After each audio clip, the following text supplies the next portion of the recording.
On descend un petit peu et on se dirige maintenant vers le rein. Alors j'ai quelques conflits d'intérêts mais qui n'affecteront pas ce que je vais dire. Et je vais commencer, alors pas par de la physiopathologie, mais moi j'ai décidé de commencer par les définitions. Et on va retourner un petit peu en arrière, dans les années 2000. On est dans un éditorial du Lancet qui pose un petit peu les choses sur qu'est-ce que c'est que la dysfonction rénale. C'est 3 néphrologues qui signent ce papier. Et à ce moment-là, on est plutôt sur de l'insuffisance rénale, sur une vision très fonctionnelle en fait de cette pathologie. On a bien ce qu'on a longtemps appris avec une distinction entre ce qui est pré-rénal, ce qui est intrarénal et ce qui est post-rénal. Et pourquoi est-ce que je vous montre ça? Eh bien parce que dans la partie intrarénale, on décrit très largement des lésions d'ischémie, la fameuse nécrose tubulaire aiguë. Donc à ce moment-là, on a vraiment aussi un très gros corpus de littérature pour documenter les lésions physiopathologiques du rein, mais qui viennent de modèles animaux. Et les auteurs disent d'ailleurs bien que la relevance de ces modèles animaux chez l'humain est questionnable. En tout cas, à ce moment-là, on pense vraiment que la plupart des nécroses tubulaires aiguës sont d'origine ischémique. On se rapproche un petit peu de 2023, on est en 2019, toujours le Lancet. Cette fois-ci, c'est 3 intensivistes qui expliquent un petit peu une vision plus moderne de l'acute kidney injury. Et là, on n'est plus dans cette vision très fonctionnelle et qui fait la part belle, on va dire, à l'ischémie, mais on est plus sur quelque chose qui est un syndrome. Et en l'occurrence, ce syndrome rénal va venir s'intriquer avec beaucoup d'autres syndromes qu'on voit en réanimation. Et chacun de ces syndromes va avoir une pathophysiologie et un traitement bien particulier. Et ce qui est important, c'est que l'ischémie-reperfusion va occuper une proportion variable, justement, de la pathophysiologie au sein de chacun de ces syndromes qui vont conduire à un AKI. Dans la transplantation rénale ou la néphrectomie partielle, ça va évidemment être un des composants majeurs de la physiopathologie. Un petit peu moins important, mais présent quand même dans la chirurgie cardiovasculaire avec CEC. On a l'arrêt cardiaque qui est lui-même effectivement un modèle d'ischémie-perfusion, même si ça ne concerne pas que le rein, mais tous les organes. Et puis, il y a les sepsis, les états de choc avec des défaillances circulatoires très profondes qu'on peut apparenter d'une certaine manière à des modèles d'ischémie-reperfusion. Ce qui est important, c'est que là, on va avoir une ischémie-reperfusion qui va être exclusivement ou quasiment exclusivement rénale. Ici, dans l'arrêt cardiaque ou les défaillances circulatoires, ça va être des ischémie-reperfusions systémiques.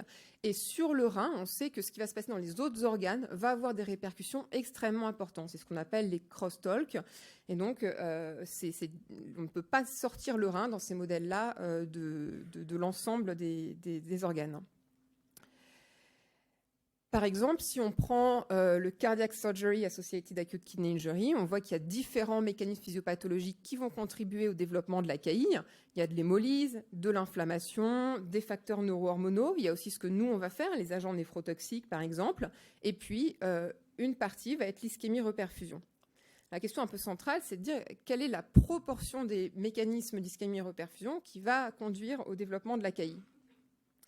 Alors, ce modèle d'ischémie-perfusion en AKI, on les a pas mal développés sur différents types d'animaux. Alors, nous, on a pas mal en Europe de souris ou de cochons. Et puis, les Australiens, les Néo-Zélandais, ils ont beaucoup de moutons. Ça tombe bien pour eux, ils en ont beaucoup.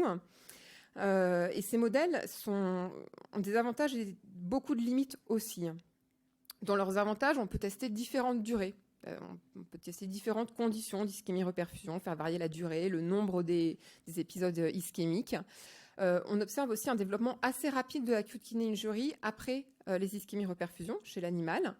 On peut réaliser des ponctions biopsie rénales, et ça, c'est un vrai avantage qui va nous permettre de progresser dans la connaissance physiopathologique. On ne peut pas faire ça chez l'humain, ou beaucoup moins. Et puis, on a 2 reins. C'est assez pratique. Ça permet de pouvoir comparer sur un même individu différentes manipulations sur l'un ou l'autre rein. Et puis également, on peut faire de l'ischémie chaude ou froide, selon si on réenfouit le rein pendant la période ischémique à l'intérieur du corps de l'animal ou pas. En revanche, il y a aussi énormément de limites, et elles sont très importantes à souligner, c'est que la plupart de ces animaux ne sont pas comorbides, ce ne sont pas des patients de réanimation. On peut faire des modèles avec de l'insuffisance rénale chronique, des modèles âgés, mais évidemment, c'est des modèles qui coûtent beaucoup plus cher, qui sont moins bien reproductibles, qui prennent plus de temps à développer. Il y a souvent peu de second hit. Alors, ça a l'avantage, si on veut étudier de façon très pure un mécanisme précis. En revanche, c'est assez éloigné de la prise en charge de nos patients où régulièrement, quand même, ils sont exposés à plusieurs agressions. Effectivement, le caractère multifactoriel, du coup, est moins bien représenté. Il y a l'impact de l'anesthésie qui est quand même assez important. L'anesthésie viendrait très considérablement moduler les lésions d'ischémie-reperfusion avec un effet protecteur. Et ces animaux sont tous anesthésiés pour les procédures, ce qui n'est pas le cas des patients, par exemple dans le cadre de l'arrêt cardiaque ou des états de choc. Il y a de nombreux protocoles qui sont décrits dans la littérature avec une reproductibilité qui est parfois pas excellente. Et puis les animaux sont issus de la même lignée. Donc bref, tout ça, ça fait que ces modèles-là, on a développé nos connaissances de l'insuffisance rénale sur ces modèles d'ischémie-reperfusion en très très grande partie, et pourtant ils sont quand même pas très bien extrapolables à l'humain et aux patients de réanimation. Alors les mécanismes physiopathologiques qu'on voit donc principalement dans ces modèles, je vais pas vous les redétailler, mais globalement c'est à peu près tout ce qu'on a vu dans les autres organes. C'est des lésions histologiques qui sont importantes, qui sont très précoces après l'ischémie-reperfusion et qui sont associées à la durée de l'ischémie.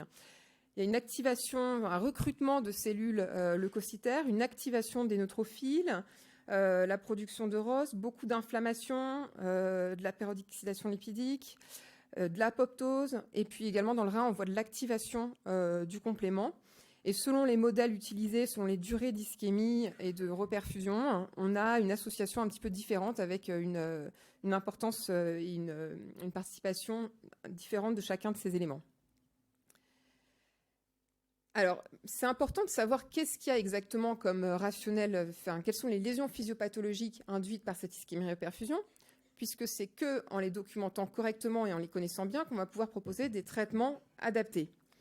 En acute kidney injury, on progresse très peu, on a très peu de traitements, et probablement parce qu'en fait, ces traitements, on a des molécules, mais quand on passe à la phase interventionnelle chez l'humain et dans des grands essais, elles échouent toutes à montrer une amélioration, soit de la prévention de l'AKI, soit de la récupération une fois que le patient a un AKI. Et probablement parce qu'on ne donne pas les bons traitements aux bons patients. Donc, pour savoir quelle molécule il faut donner à un patient à un instant donné, encore faut-il savoir quelle lésion il a. Et donc ça, c'est tout à fait vrai dans le cadre de l'ischémie-reperfusion. On va avoir deux questions à se poser. Est-ce que mon patient a des lésions d'ischémie-reperfusion? Et si oui, lesquelles? Et ensuite, on pourra discuter des traitements. Donc vous voyez qu'on est pour le rein, en tout cas dans cette situation où la première question va être est-ce que dans le syndrome de mon patient, il y a une participation d'ischémie-reperfusion?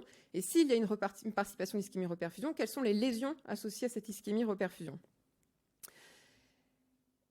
Et puis, quand on regarde, ça c'était vraiment à partir de modèles animaux, ces lésions très importantes, quand on regarde chez l'humain, on a quand même l'impression que finalement le rein, par rapport à tout ce qui vous a été présenté avant, c'est peut-être un des organes qui tolère le mieux quand même l'ischémie-reperfusion. On le voit bien en transplantation. Et on le voit bien aussi en chirurgie urologique, quand on fait des néphrectomies partielles pour des tumeurs.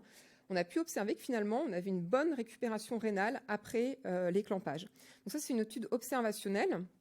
Ils ont fait donc, des néphrectomies pour tumeurs, des néphrectomies partielles. Il y avait quand même plus de 30 minutes d'ischémie, donc c'est quand même assez prolongé chez au moins 80% des patients.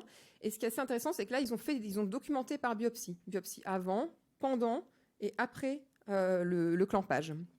C'est de la chirurgie ouverte, donc c'est quand même pas tout récent. Il n'y a pas énormément de patients, il y en a 40. Néanmoins, ce qu'ils ont observé qui est extrêmement intéressant, c'est que les lésions tissulaires sont très, très, très inférieures à ce qui est observé chez les modèles animaux. On a une bien meilleure tolérance dans le corps et chez l'humain que chez un animal sur le banc expérimental.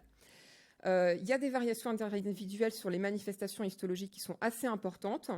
Il y a quand même quelques modifications évidemment histologiques et cellulaires, notamment mitochondriales, et ça on l'avait vu au début, c'est partie des mécanismes décrits, mais ces modifications mitochondriales, elles vont très rapidement se résoudre après la reperfusion. Et puis il y a aussi des mécanismes des stigmates d'inflammation évidemment. Quand on regarde les biomarqueurs, eh bien on voit que par exemple le NGAL, un biomarqueur de dommage cellulaire, va certes se modifier après l'épreuve, mais avec une corrélation qui n'est pas très importante par rapport au temps d'ischémie. Donc ça, c'est le premier résultat assez important. Il n'y a pas vraiment de corrélation entre le biomarqueur et la durée d'ischémie. Et pareil, pour la créatinine, on n'a pas de corrélation très importante entre la durée d'ischémie et l'élévation de la créatinine chez ces patients. Une autre étude, toujours le même contexte, les ischémies reperfusion pour des patients avec des tumeurs rénales. Et ici, on n'a pas de biopsie, donc c'est plutôt vraiment des outcomes cliniques. Et ce que les auteurs ont montré, c'est que finalement, le type d'ischémie chaude ou froide pendant l'intervention n'avait pas tellement d'impact sur la survenue d'un acute kidney injury post-opératoire. La durée de l'ischémie avait, elle, par contre, un impact, mais ça reste quand même quelque chose qui est assez discuté. Et le fait qu'il y ait un rein unique, évidemment, ça a un impact puisque, de facto, le capital néphronique est diminué. Dans cette étude, justement, en parlant de capital néphronique, ils se sont intéressés au pourcentage de récupération sur les néphrons restants. Et là, ils montraient que, par contre, là, il y avait une différence entre l'ischémie, si elle était chaude ou froide. On récupérait mieux de l'AKI avec une ischémie froide.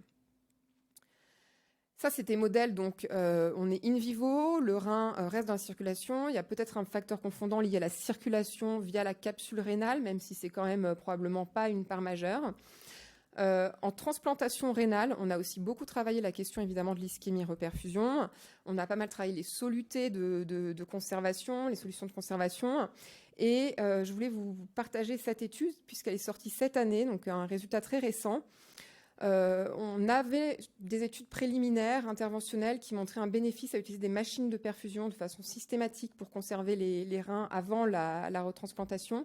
Malheureusement, c'est des systèmes qui sont très lourds à mettre en œuvre, qui sont assez coûteux, et donc il y avait besoin d'une étude un peu définitive qui viendrait confirmer l'intérêt de ces machines de perfusion, et c'est ce qui a été fait aux États-Unis dans 6 centres avec 1349 reins qui provenaient de 725 donneurs. L'endpoint de cette étude, c'était l'initiation d'une épuration extra-rénale dans la semaine qui suit la transplantation, donc une reprise retardée de fonction du greffon. Et vous voyez qu'avec l'utilisation d'une machine de perfusion, eh bien, clairement, on avait beaucoup moins de reprises retardées de fonction du greffon. Donc, on a quand même un gros effectif, quelque chose qui est significatif. Et puis, en plus, ils ont essayé de regarder si c'était intéressant de venir ajouter, en plus de la machine de perfusion, une hypothermie chez le donneur avant le prélèvement. Et ça n'apportait pas de plus dans cette étude-là. Dernière chose, donc, on a vu un petit peu la néphrectomie, on a vu la transplantation. Je vous dis un dernier mot très rapidement concernant le préconditionnement. Là, c'est du coup sur de la chirurgie cardiovasculaire. On en a aussi parlé avec les orateurs précédents. Et cette étude-là, donc chirurgie cardiovasculaire, on fait juste après l'anesthésie des épreuves de préconditionnement. Là, c'est 3 cycles de 5 minutes d'inflation d'un ballon où on fait à 200 mm de mercure sur un bras. Et l'endpoint, c'était l'incidence et la sévérité de l'acute kidney injury dans les 3 jours post-opératoires sur 240 patients. Et vous voyez qu'effectivement, il y avait un résultat qui semblait intéressant avec moins d'acute kidney injury très clairement dans le groupe préconditionnement. Ce résultat-là, il est intéressant, il date de 2015. Depuis, il n'y a pas eu beaucoup d'autres choses robustes. Les résultats sont quand même assez hétérogènes entre les études, ce qui fait que cette technique-là est pour l'instant pas du tout appliquée en routine à un but de protection rénale. Ce qui était intéressant quand même dans cette étude, c'est qu'ils avaient regardé des biomarqueurs et vous voyez qu'au moment de l'épreuve de préconditionnement, on a des biomarqueurs de stress rénal qui augmentent. Secondairement à l'augmentation de DAMPs, de marqueurs de dommages, donc qui vont venir préconditionner un peu les cellules rénales. Et par contre, les biomarqueurs de dommage rénal, le NGAL, eux ne bougent pas à l'issue de l'épreuve de préconditionnement. Donc ce préconditionnement va vraiment créer un stress des cellules rénales qui vont arrêter leur cycle en phase G1, mais pas vraiment de dommage des cellules rénales. Ce qui est tout l'intérêt et donc ce que cette étude montre de façon assez intéressante. Donc en conclusion, l'ischémie-reperfusion, c'est un des nombreux mécanismes qui vont participer au développement de l'AKI. Sa contribution relative va dépendre probablement du contexte dans lequel on se trouve et de l'agression initiale.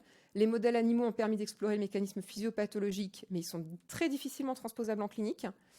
Le succès des traitements, des thérapies qu'on propose aux patients nécessite probablement de mieux cibler les mécanismes physiopathologiques mis en jeu chez un patient donné à un instant donné. En transplantation, la tolérance à l'ischémie semble plutôt bonne, mais elle pourrait être améliorée par l'utilisation de machines de perfusion. Et en chirurgie, il faut essayer de raccourcir les temps d'ischémie au maximum. Voilà, je vous remercie.